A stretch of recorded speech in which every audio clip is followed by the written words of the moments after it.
청한 스님의 무엇을 도와드릴까요?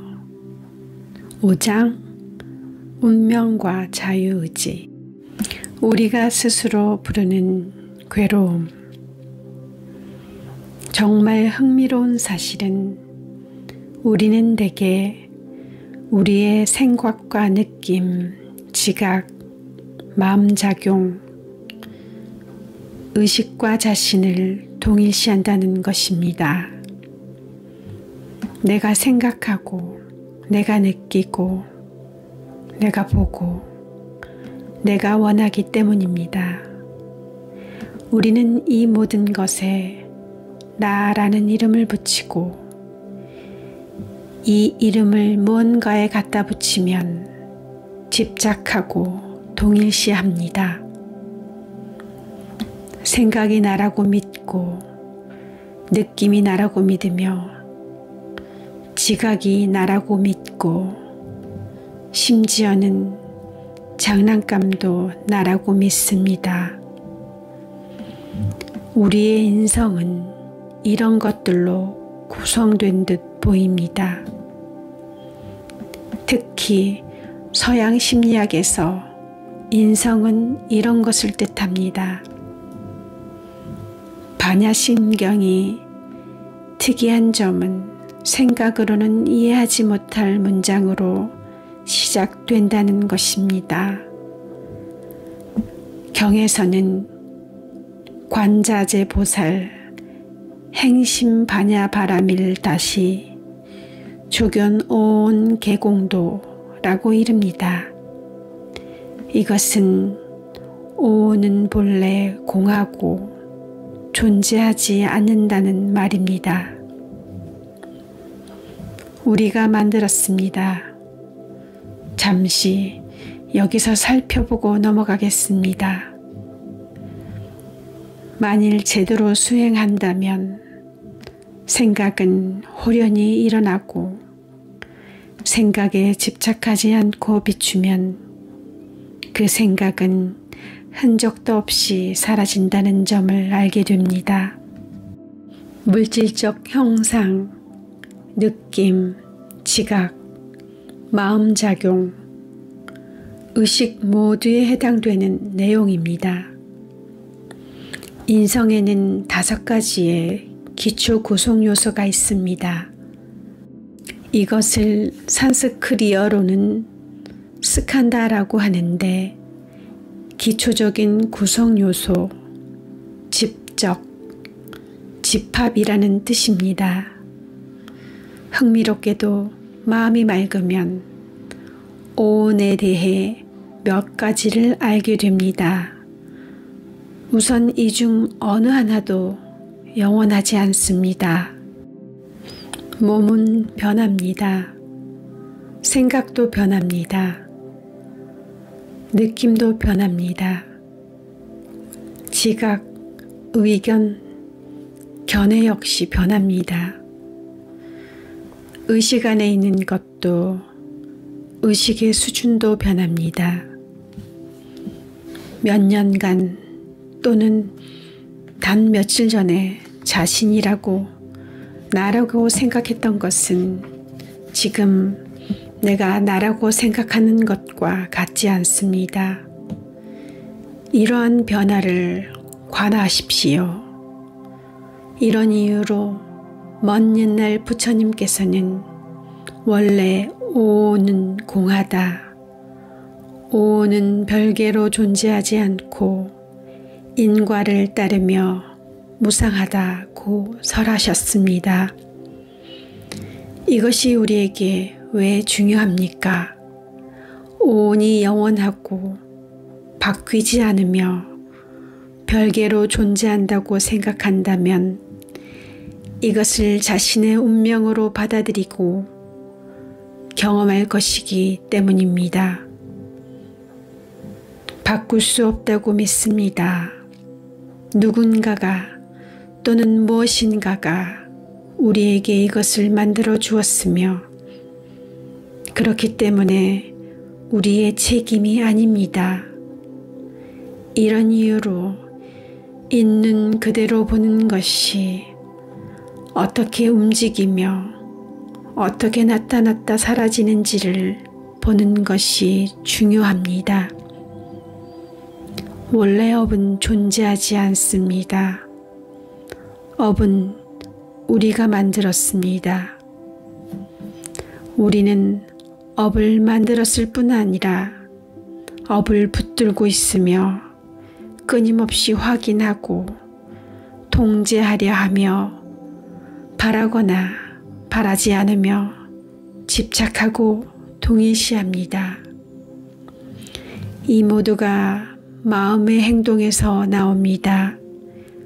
무의 개념은 이런 이유 때문에 생겨났습니다.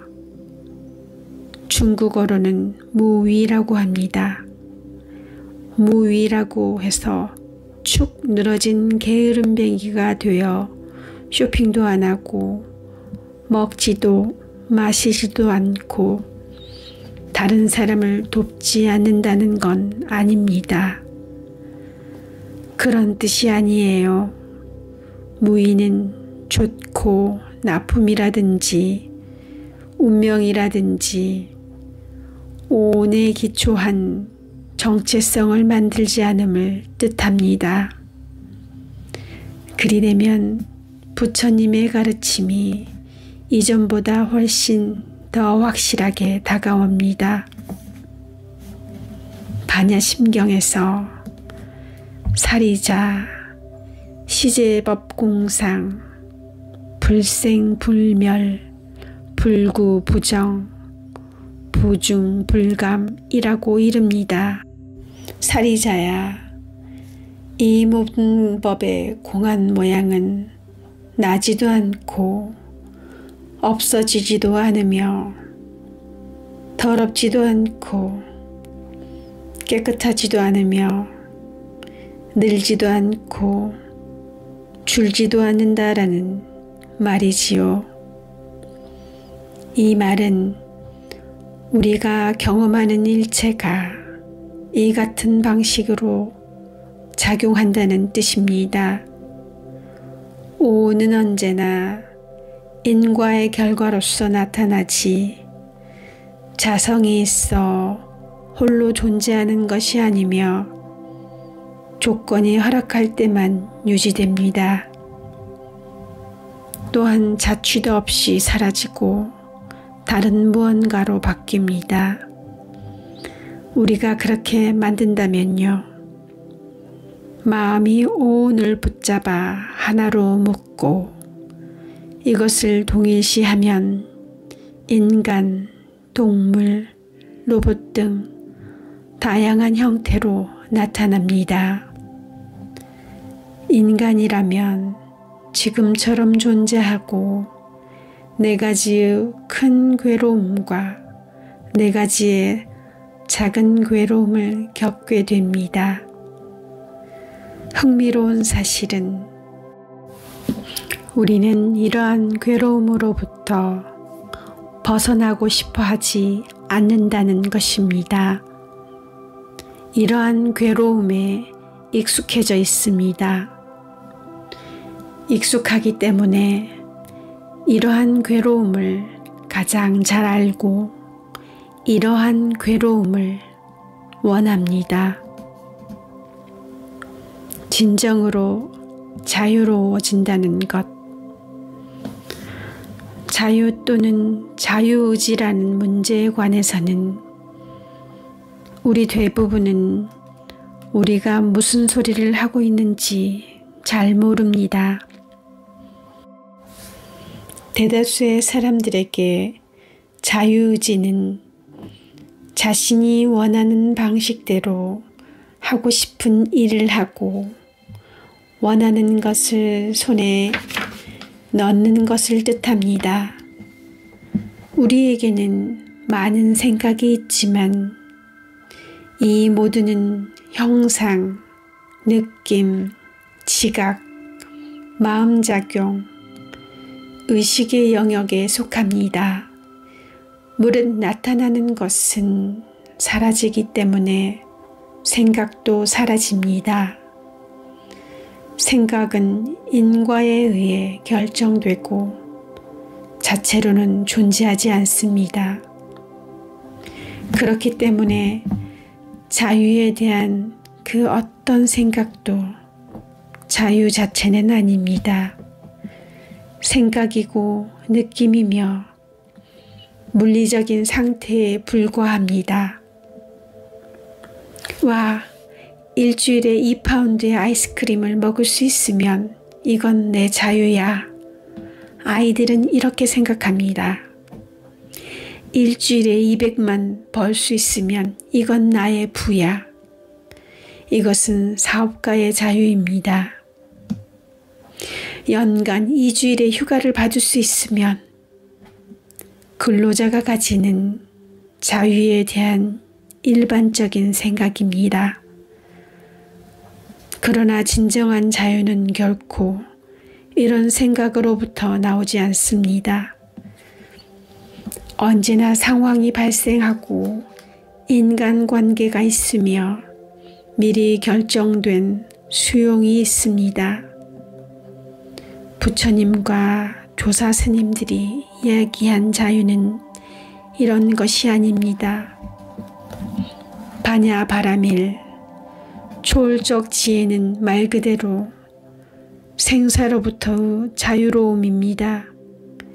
우리의 몸을 가지고 감각을 통해 세상을 경험하는 습관의 힘으로부터 자유로워지는 것입니다. 이것은 우리가 알지 못하지만 체험하고 사용하는 자유의지입니다. 이것에 논리적이고 인지적인 형태를 부여한다면 사상이나 이론이 됩니다. 느낀다면 느낌이 되고 인식한다면 지각이 됩니다. 그러나 이원적인 생각을 하지 않는다면 오온에서 자유로워지며 마음의 장애에서 벗어납니다. 저는 이것을, 이 초월적 지혜를 오직 모를 뿐 또는 모르는 마음이라 부릅니다. 이러한 마음은 어떻게 작용합니까?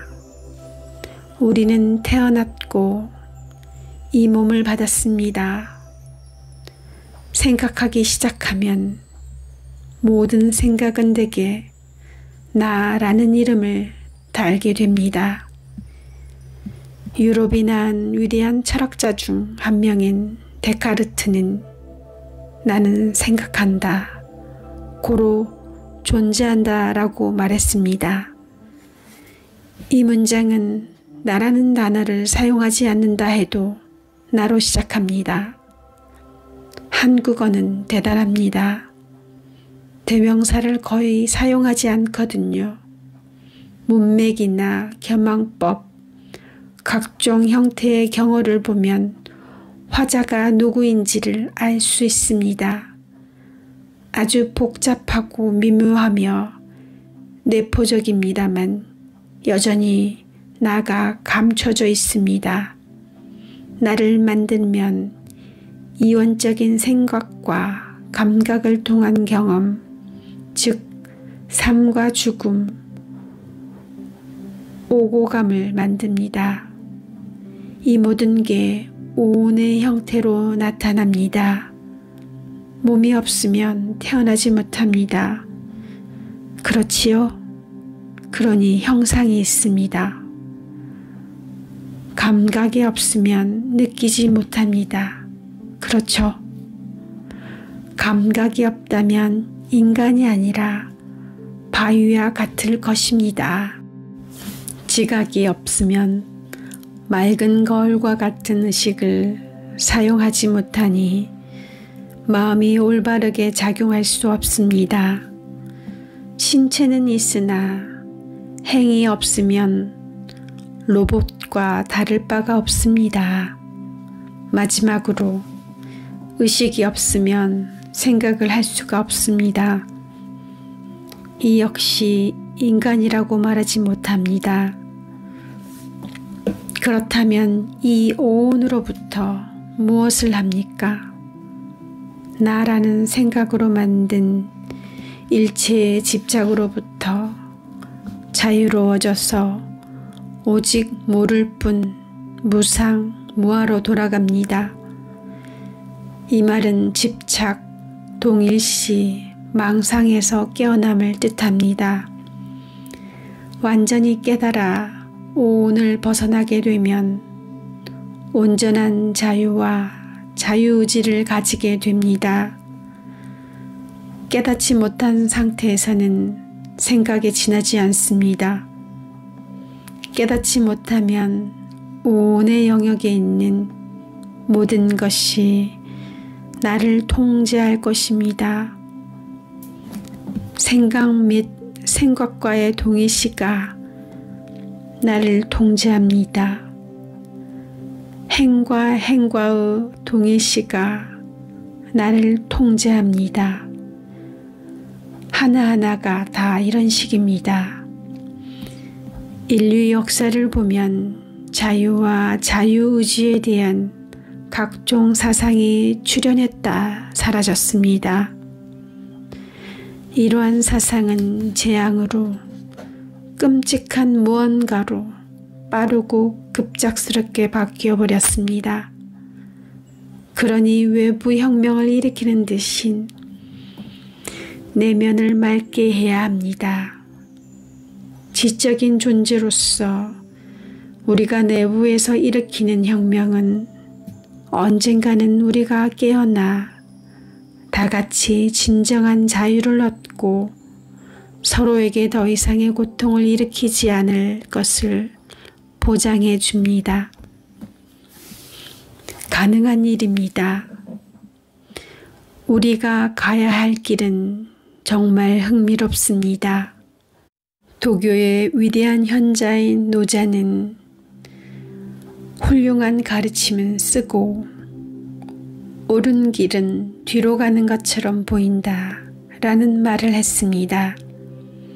집착과 이원성에서 벗어나라고 오직 모를 뿐을 가르치는 것은 무척이나 이상하게 보입니다. 왜 그런지 아십니까? 학교에서 배우는 내용이 아니기 때문입니다. 부모님이 가르쳐주는 것도 아닙니다. 친구들이 알려주는 것도 아닙니다. 우리가 즐기는 취미도 아닙니다. 그러나 중요합니다.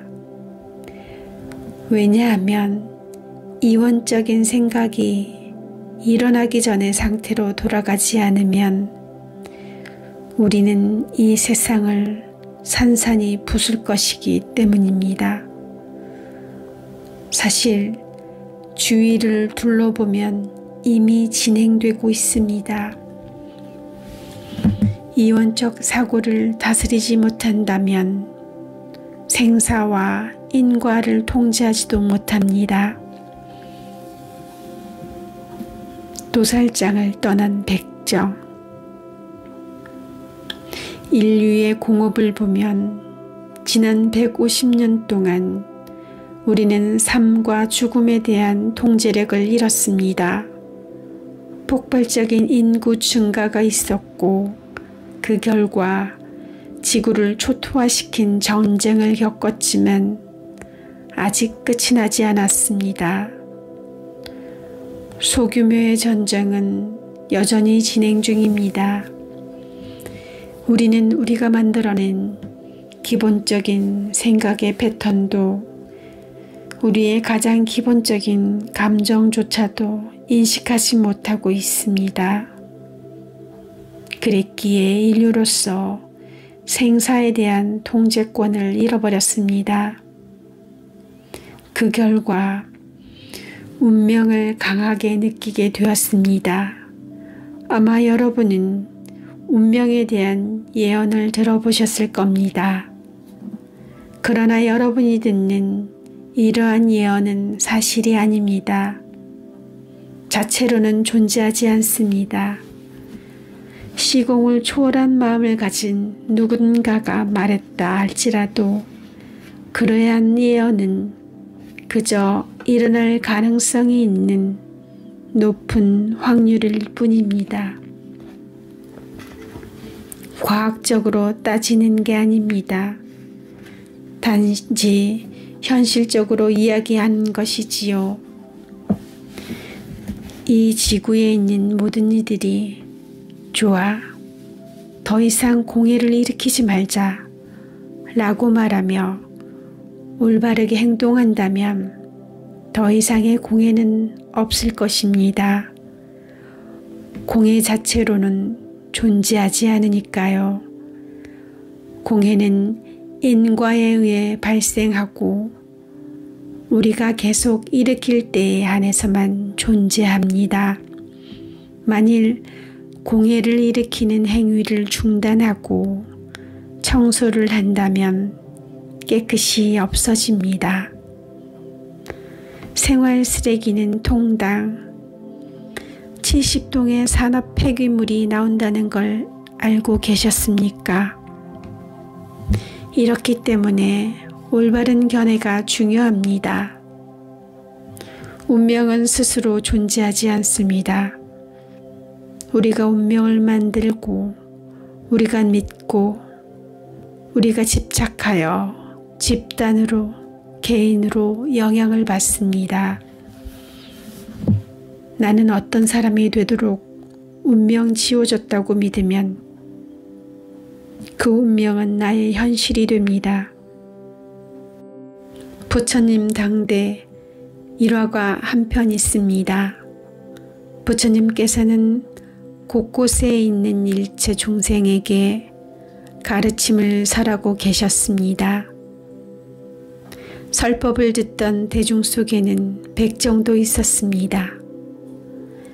인도에서는 직업적으로 도사를 하는 사람을 불가촉 천민이라고 하여 하층민의 일원으로 여겼습니다. 어느 날이었습니다. 부처님의 제자가 지나가자 그 백정이 다가왔습니다. 스님, 진지한 질문이 하나 있습니다. 여쭈어봐도 되겠습니까? 그럼요, 물론입니다. 보시다시피 저는 백정입니다. 저는 매일같이 도사를 해야 합니다. 이것이 제 업입니다.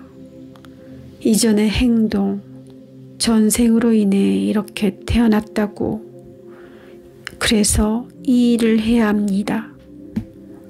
어떻게 하면 제가 자유로워질 수 있겠습니까? 이 남자가 했던 일은 실로 섬뜩했습니다. 남자는 커다란 망치를 들고 있다가 소가 좁은 복도로 들어오면 망치로 소를 내리쳤고 죽은 소가 다른 곳으로 옮겨지고 나면 다음 소가 들어오고 했습니다. 정말로 끔찍한 일이었지만 사회에서의 온갖 조건화로 인해 남자는 그것이 자신의 운명이라고 믿었습니다. 부처님 제자가 말했습니다. 네, 어떤 상황인지 알겠습니다. 지금부터 하실 일은 한 가지밖에 없습니다. 누가 이수를 죽이는가? 이 질문을 자신에게 하십시오. 이 순간 누가 소를 죽이는가? 소를 내리칠 때 누가 이 소를 죽이는가 물어보십시오. 백정은 전혀 이해할 수 없었지만 선택의 여지가 없었습니다. 가르침을 따르든지 그가 처해 있었던 상황에 계속 머무르든지 양자택일이었습니다. 그는 몇 달을 매일같이 이 화두를 깊이 참구했습니다. 죽이는 자가 누구인가? 어느 날 하루 남자는 망치로 소를 내리쳤고 소는 죽기 전에 음매하고 크게 외쳤습니다. 이 소리에 남자는 마음이 열려 깨닫게 되었습니다. 그는 자신 백정이 아니고 단지 그가 하는 일이 도살이라는 것을 보았습니다. 남자는 백정을 자신의 운명이라고 믿었기 때문에 그 일을 했습니다. 생각이 멈추자 그의 마음에서는 그가 믿고 있었던 각종 정체성이 사라졌습니다. 바로 그 순간 남자는 망치를 던지고 나와 도살장나무 울타리를 넘어가서 영영 돌아오지 않았습니다. 매우 중요한 이야기입니다. 여러분 직업이 백정보다 조금 낫다고 자신이 그 백정과 많이 다르다고 생각하지 마십시오. 우리 모두 그와 같이 살고 있습니다. 우리 모두는 자신의 사고방식과 행동 양식에 집착하고 있습니다. 놀라울이 많지 단순합니다. 무엇인가를 나라고 그만 믿고 생각 이전, 모를 뿐으로 돌아가십시오. 모를 뿐에서 진실된 상황과 관계와 수용이 나옵니다. 그렇게 되면 생각 이전의 상태, 무위, 부동, 불생에서 모를 뿐의 수용이 나타납니다. 하늘은 파랗고 나무는 초록임을 보기 시작합니다. 나를 만들지 않고 운명이나 이미 정해진 바가 있다는 생각을 여윈 채 굶주린 사람에게는 음식을 주고 목마른 사람에게는 마실 것을 준다는 것을 인식하기 시작합니다. 지금 이 순간에만 자유로울 수 있다. 용기를 내어 내면을 들여다보고 일체가 어디서 왔는지를 증득해야 합니다. 나는 누구인가? 이 질문에 대한 반응으로 모든 업이 올라옵니다. 하지만 체계적이고 인지적이며 분석적인 방법으로는 아닙니다. 직접적인 지식으로 경험과 마음에 관한 통찰로서 올라옵니다. 이것이 왜 그렇게 중요합니까? 스스로 노력하면 성장하게 되어 자신이 선택한 과제를 다룰 수 있도록 성숙하게 됩니다. 이것은 궁극적으로 나를 자유에 도달하게 합니다. 설명과 외부 지식을 아무리 자주 듣는다 해도 업은 그대로 남아있기 마련입니다. 자신을 들여다보기 시작하면 궁극적으로는 강해지고 무르익게 되어 마음이 지어낸 모든 것으로부터 자유로워지는 모를 뿐을 증득하게 됩니다. 그러니 설명 대신 창조로 들어가고 직접적인 길을 택하면 지금 이 순간 내 자신이 괴로움과 즐거움을 어떻게 만드는지를 보게 됩니다. 여기 계신 여러분에게는 이 순간에만 자유의지를 찾을 수 있다는 사실이 더 이상 비밀이 아닙니다. 모를 뿐 마음과 명료함, 순간이 가지는 잠재력은 아주 밀접하게 연관되어 있습니다. 왜냐하면 이 찰나에만 자유를 증득할 수 있고 이 찰나에만 깨달을 수 있으며 이 찰나에만 마음이 만들어내는 것을 들여다볼 수 있고 이 찰나에만 어떻게 생각과 성향을 만드는지 볼 수 있으며 바로 이 찰나에만 이 모든 것을 바꿀 수 있기 때문입니다. 그러니 과거, 현재, 미래와 씨름하면서 과거에 대한 죄책감을 느끼고 미래를 걱정하기보다는 이 순간을 맑게 하십시오. 이제 우리는 왜 덕산선사가 과거, 현재, 미래로 나누어진 마음으로는 깨닫지 못한다 라고 말씀하셨는지를 알 수 있습니다. 대부분의 사람들은 과거에서 헤매고 있습니다. 저는 유럽 출신인데 유럽에서는 몇 차례나 전쟁이 일어나 수천만 명의 목숨을 앗아갔습니다. 이러한 전쟁은 일부 지도자들이 과거의 영광에 집착했기 때문에 일어났습니다. 또한 미래에 대한 너무나 다른 생각에 집착한 사람들로 인해 유혈혁명도 있었습니다. 그러나 아무것도 소용이 없었습니다. 공표한 목적하에 목표가 달성된 경우가 없었어요. 깨달음의 길은 너무 단순하지만 아주 깊이 들어갑니다. 이원적인 생각 이전으로 돌아갔고 이 맑은 마음으로 100% 순간을 열어두면 내가 무엇을 하고 있는지, 무엇을 할 수 있는지를 볼 수 있습니다. 이 두 가지는 아주 밀접하게 연결되어 있습니다. 대개는 운명을 한계라고 인식합니다. 하지만 운명을 만든 장본인은 바로 우리라는 사실을 보지 못합니다. 자유의지는 우리가 가지고 있는 잠재력이지만 대부분의 경우 이에 대한 그릇된 생각만을 하고 있습니다. 모를 뿐으로 생각 이전으로 돌아가고 맑은 마음을 증득하십시오.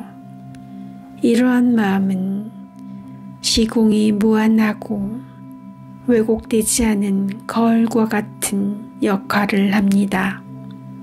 이 마음을 지니면 장애가 없어집니다.